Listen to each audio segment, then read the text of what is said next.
Hoy en Charlas con Ángela nos acompaña una invitada de lujo, una mujer que ha dedicado su vida a la palabra, el arte de enseñar y a la magia de escribir.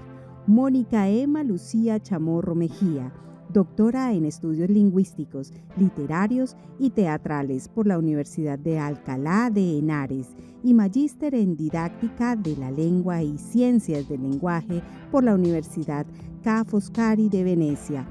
Mónica ha llevado su pasión por la lengua a instituciones de gran prestigio como el Instituto Cervantes de Roma, el Instituto Caro y Cuervo de Bogotá y la Universidad Luis de Roma.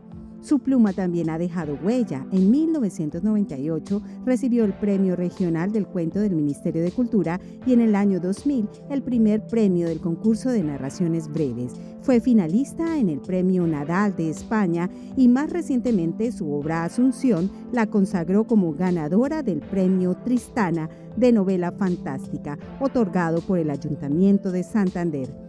Hoy tendremos el privilegio de conocer más sobre su trayectoria, su obra y su visión del mundo.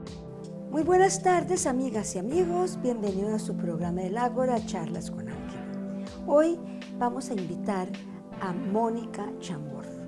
Mónica acaba de recibir un premio muy importante y nos va a hablar también de su vida y de su infancia. Bienvenida a nuestro programa, Mónica.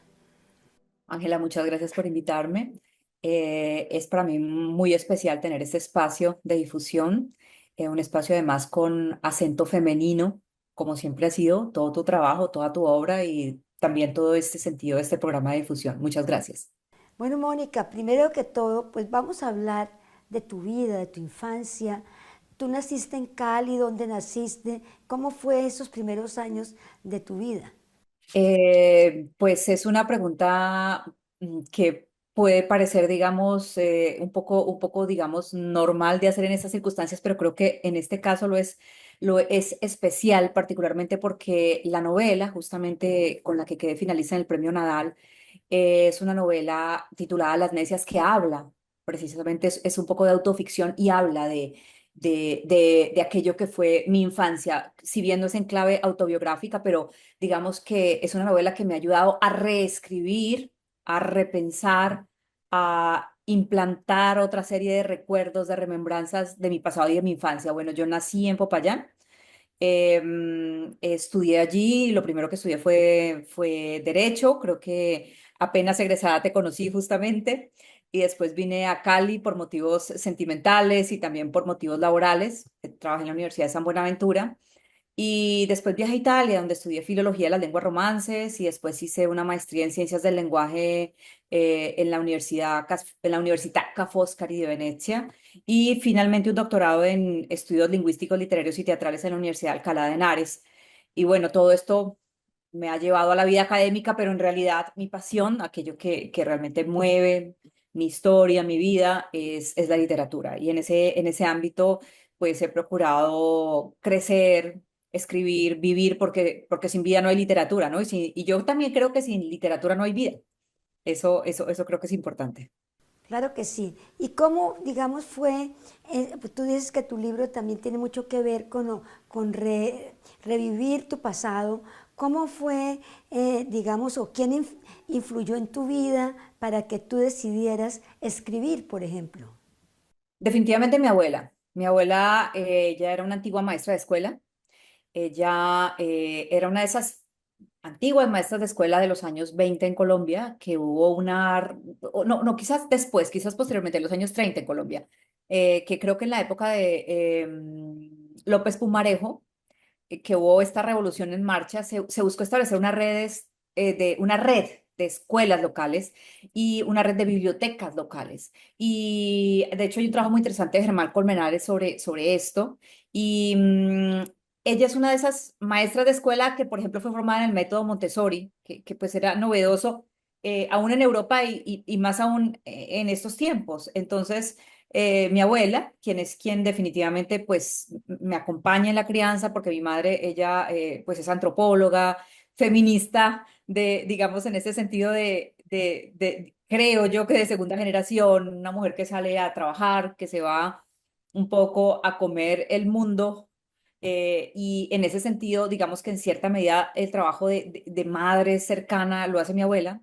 Y es ella quien me enseña realmente a una edad bastante temprana a escribir y a leer, quien insiste en enseñarme poesías todos los días y quien me habla muchísimo de literatura, quien me habla de un poco de la herencia familiar relacionada con la literatura, porque hay un parentesco con el maestro Valencia y ella va muy orgullosa de este parentesco. Es decir, en realidad no es algo político, es simplemente que, pues, digamos, para una mujer de su época este parentesco era importante. Entonces ella me decía, me hablaba de la importancia de tener un trabajo intelectual, de algo que se llevaba en la sangre de la familia, esas eran sus palabras.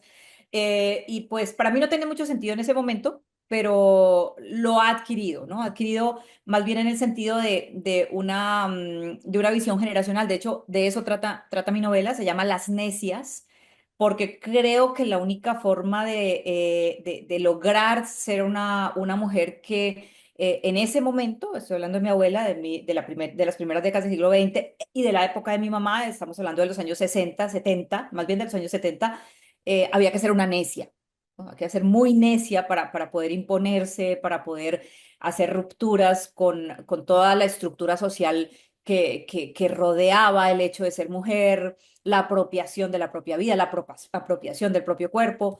Y hay otro elemento más, el mestizaje, ¿no? Mi abuela era una mujer hija de una indígena, de un resguardo, el resguardo Quillacinga, y, e hija de una persona de una familia importante de mi ciudad natal. Entonces, en ese mestizaje, que es un momento de gran conflicto, es que ella se debate toda su vida y encuentra motivos para ser irreverente, para ser rebelde, para irse a trabajar de maestra de escuela, que en esa época los maestros de escuela eran más bien hombres, no mujeres, y bueno, es una necia. Yo creo que mi abuela es una necia y mi mamá también.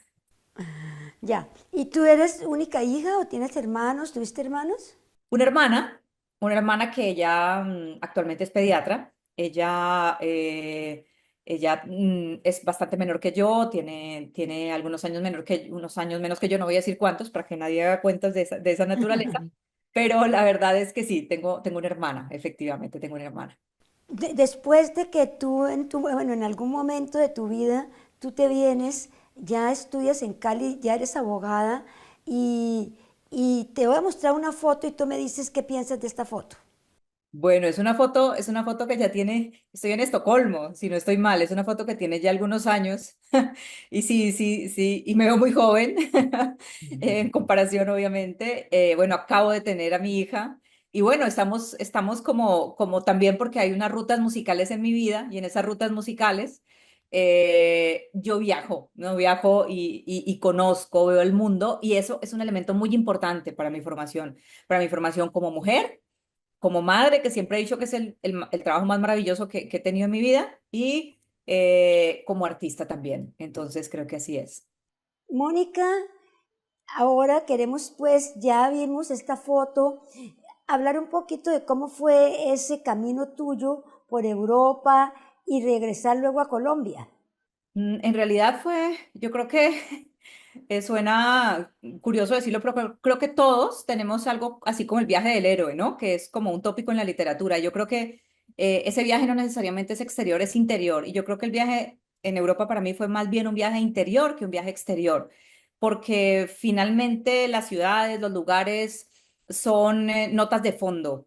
En realidad yo creo que la voz cantante, la melodía la lleva esa voz interior que es la que está en contacto con todos esos estímulos. Definitivamente Europa para mí fue asomarme a un mundo añorado, soñado, y desde luego que en un principio no coincidía para nada con la Europa que yo tenía en mente en mis años de estudiante en Popayán. Es decir, yo pensaba que llegaba a Europa y iba a encontrar el espíritu de Goethe y de todos los grandes autores, andando, caminando como fantasmas por la calle, y de repente me encuentro con una sociedad, con una cultura que no tiene solamente en cuenta los aspectos, digamos, tradicionalmente considerados como elevados del gran arte, sino que me encuentro con una cultura que le presta mucha atención a las cosas pequeñas, a las cosas primordiales de la vida, ¿no? A las cosas nutricias, por ejemplo, la dimensión de la naturaleza, de la culinaria, la dimensión de todo aquello que tiene que ver con el cuidado del territorio, con todas las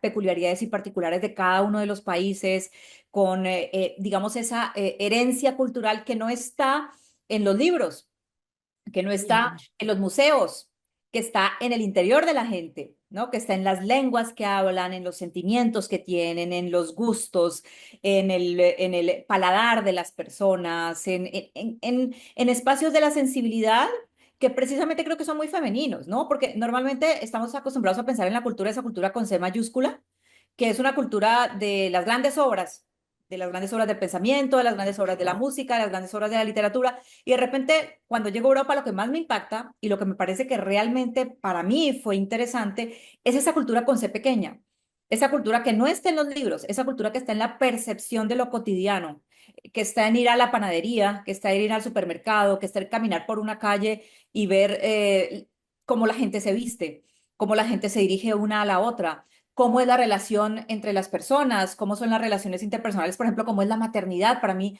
el descubrimiento de la maternidad, en este caso donde yo más viví, que fue en Italia, a la italiana, fue un gran descubrimiento, ¿no? Porque yo venía precisamente de unas relaciones familiares donde efectivamente la dimensión de lo cotidiano, de lo hogareño, no era muy bien considerada, ¿no? Mi abuela y mi madre consideraban que las labores caseras eran como caramba, no vamos a transigir a eso, ¿no? Hemos estado toda la vida las mujeres en la cocina y en la casa, nosotras no. Entonces, mi mamá se preciaba a decir, yo no sé fritar un huevo, ¿cierto?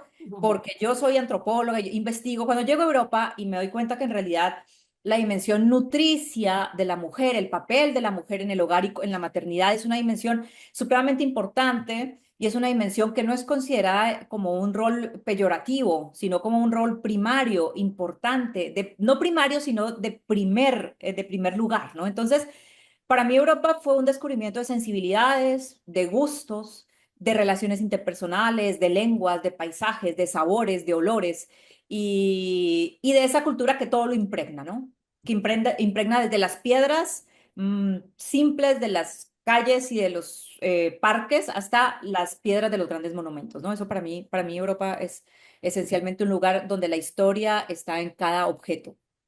¿Y tú crees que, digamos, ese vivir en Europa y regresar a Colombia fue lo que te inspiró para dedicarte a la literatura, para escribir, o tú siempre has escrito?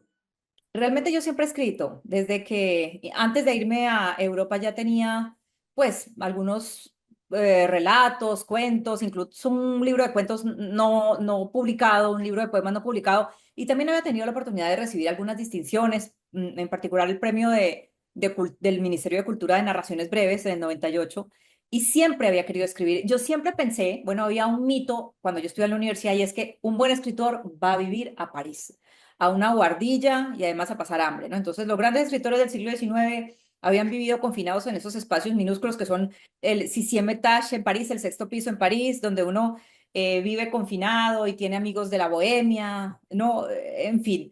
Entonces yo me fui a Europa un poco para eso, un poco por razones sentimentales, pero también para eso a ese espacio fui, a ese espacio viajé y me di cuenta, repito, que ese espacio no era la guardilla, que la guardilla en París en realidad es un espacio mental. Y absolutamente sí, es decir, la experiencia de vivir en Europa que yo fui a buscar, que resultó siendo una cosa completamente lo que yo pensaba que iba a ser, en realidad transformó completamente mi mirada. Yo creo que precisamente el volver, bueno, también creo que el viaje es aquel en el que se regresa. Entonces, el retornar acá me permitió volver mi mirada hacia mi historia, ¿no?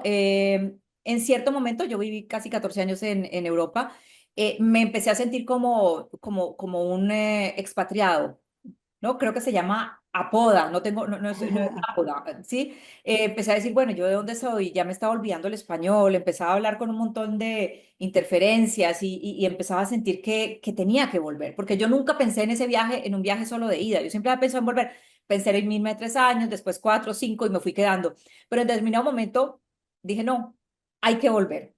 hay que volver y a toda costa hay que volver y quiero volver. Incluso estuve un buen tiempo sin trabajo porque realmente cuando volví no fue fácil volverme a conectar con el mundo laboral, pero creo que ha sido una buena decisión para mi arte, para mi vida y también para mi hija, que pudo también adquirir esas raíces del mundo latinoamericano, que para mí son la otra mitad del mundo, ¿no?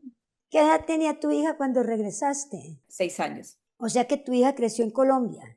Sí, mi hija habla con acento caleño a mucho honor y está muy feliz acá. Y yo creo que le va a costar mucho trabajo porque ella quiere ir a estudiar también a Europa, olvidarse un poco del calor y de la salsa, porque ella ama bailar. Ah, bueno, maravilloso. Mónica, ahora vamos a hablar ya en la tercera parte un poco de tu libro, pero yo quería como ir esa parte de atrás y ver si, digamos, tu regresar fue lo que te impulsó finalmente a escribir las obras que has hecho, pues recientemente. Absolutamente sí. Y el haber tenido esa estancia tan prolongada me ha permitido seguramente tener una visión diferente de nuestra cultura. Es decir, es generalmente desde la otredad que uno se descubre a sí mismo. Y es en esa interacción que he podido verme de otra manera. Mónica, te vamos a mostrar esta foto. Esta es la primera edición de mi libro Asunción, que ganó el premio Tristana de novela fantástica en España el año pasado. Y realmente me da mucho gusto que podamos hablar al respecto porque es un libro que tiene mucho que ver con el Valle del Cauca. Curiosamente, ¿no? La imagen parece no decirlo. De hecho, bueno, para la edición colombiana pedí que le pusieran más al protagonista. El protagonista es José Asunción Silva. Y es un Silva no entendido desde el punto de vista del relato biográfico. Es decir, yo no voy a contar la biografía de Silva, creo que alguien la han contado muchísimas veces. Por ejemplo, Molano tiene un libro maravilloso que se llama El corazón del poeta. Y también está Chapolas Negras del maestro Vallejo, que me parece excelente. Pero en realidad este es un libro que, más que pensando en quién fue desde el punto de vista biográfico, real, José Asunción Silva, aunque habría que cuestionarse quién de nosotros es realmente real, es pensar en José Asunción Silva como lo he asumido desde el punto de vista de personaje literario, ¿no? De José Asunción Silva, que creo, desde mi punto de vista, es uno de los personajes más importantes de la literatura colombiana, no solo como autor, sino porque es casi una presencia fantasmal que ha poblado pues en general la historia de la literatura y en particular mi historia, porque pues mi abuela me enseñaba sus poemas, en el colegio aprendíamos el nocturno y él con su caminar lánguido, con su sombrero, con su bombín, con el bastón, con todo ese siglo XIX que llevaba por dentro, con su historia trágica, su suicidio, etcétera, etcétera, es un personaje extremadamente misterioso. Entonces, yo decidí hacer una interpretación libre de José Asunción Silva en su viaje a Europa. Justamente, digamos, la acción empieza en Budapest. Yo sé que José Sonso Silva no estuvo en Hungría durante su viaje en Europa. Sin embargo, me pareció un lugar interesante porque Budapest es una ciudad impregnada de culturas de Oriente y de Occidente. Entonces, en esa medida, sentí que era un buen lugar para que él se contagiara de ese mal que es el romanticismo oscuro. Y ese contagio tiene lugar a través de una relación amorosa. Y es una relación amorosa tormentosa, en cierta medida traumática, que le hace a él interrogarse sobre si se ha convertido en esa figura a caballo entre la muerte y el amor y lo erótico más bien, que es el vampiro. Entonces, en cierta medida, yo retomo la figura de José Asunción Silva y lo convierto como en una presencia al mismo tiempo fantasmal y al mismo tiempo infecciosa, digámoslo así, que trae el romanticismo oscuro a ese territorio. Y aquí entra en contacto, esto tampoco es rigurosamente histórico, al contrario, es realmente un anacronismo, porque Jorge Isaacs no coincide, digamos, sí se conocieron, pero no fueron jóvenes en el mismo momento. Jorge Isaac tenía más años que Silva, pese a que muere después que Silva, pero yo los pongo a vivir el mismo momento vital y en realidad no pongo a Jorge Isaacs, pongo a los dos personajes, a Efraín y a María. Y entonces Efraín y María y José Asunción Silva se conocen, él llega por Buenaventura y traslado ese mundo gótico europeo a Mm. algo que es el gótico tropical, digamos así, en cierta medida. Y en ese espacio, porque creo que cualquiera que haya conocido la selva del Pacífico se da cuenta que es un continuo devorarse de todo contra todo, es decir, las plantas están devorando las unas a las otras, todo prolifera, todo crece. En realidad es una selva potente, poderosa, bárbara, desde mi punto de vista salvajemente hermosa. Y es en ese espacio donde José Asunción Silva, en cierta medida, también transmite eso que es la virulencia del romanticismo, ¿no? Él duda si eso no es un vampiro. De hecho, el lector todo el tiempo va a dudar sobre si lo es, y yo tampoco quiero decirlo, ¿no? Yo no estoy segura que en nuestro panorama de figuras literarias, de personajes que no son solamente personajes reales, sino personajes que se han convertido en presencias fantasmales de la literatura. Hablo, por ejemplo, Don Quijote de la Mancha, ¿no es cierto? Pero en realidad en este caso José Asunción Silva no crea un personaje, él mismo se convierte en un personaje. Bueno, y esta es una novela fantástica, precisamente porque me muevo entre el espacio de lo real y de lo irreal, y el lector se mantiene en vilo. Y me pareció muy interesante también otra cosa, reescribir la figura de María, ¿no? La voz de María. Eso del gótico tropical, ¿eso existe un movimiento como tal o es algo que tú lo creaste? Yo creo que pues los jurados fueron como muy generosos en decir que yo lo creé, pero en realidad sí hay algunas otras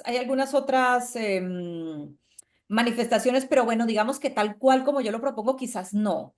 Quizás no, quizás no existe hay novelas de vampiros que se han ubicado aquí en el trópico, en Colombia en particular, pero creo que no hay el sentido de la novela gótica o de la estética del gótico ubicado en el trópico, que es diferente, ¿no? Que es diferente, no es solamente el personaje, el vampiro, sino hay que entender que el vampiro está en un contexto cultural, en un contexto literario, que tiene ciertos elementos que han sido normalmente vinculados muy estrechamente con el mundo europeo, particularmente con el mundo del norte de Europa.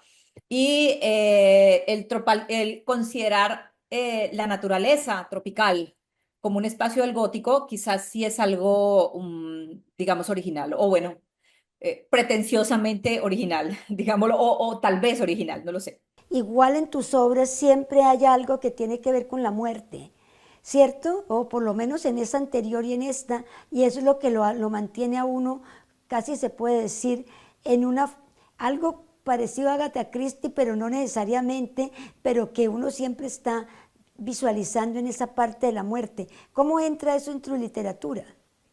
Pues realmente, ahora que lo pone efectivamente en esos términos, no lo había pensado, pero sí, si yo lo pienso, la muerte está siempre rondando mi literatura, mis textos.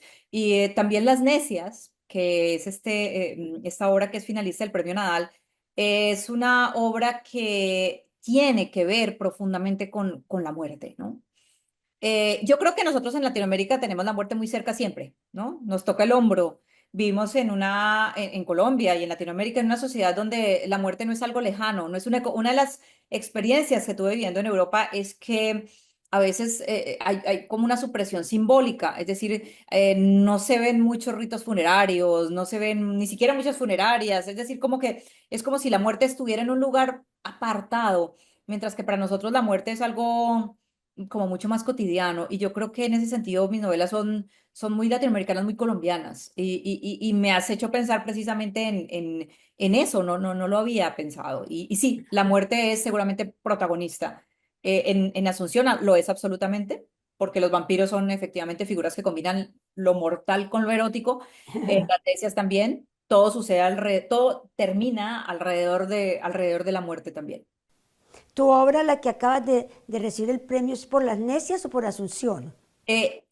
Por Las Necias recibí este año, fui finalista del Premio Nadal y por Asunción recibí el Premio Tristán el año pasado. Y muchas felicitaciones por esos éxitos literarios tuyos, Mónica. Ángela, te agradezco mucho a ti por tomar en cuenta mi obra, por brindarme este espacio que tiene ya tanta trayectoria para poder hablar de mi literatura y de mis relaciones entre la literatura y entre la vida de todos los días. Muchas gracias a ti. Gracias, Mónica, y a ustedes, muchísimas gracias por habernos acompañado en este programa. Y continúen en su canal Telepacífico y síganos con nuestras redes sociales, X, YouTube Instagram, Facebook.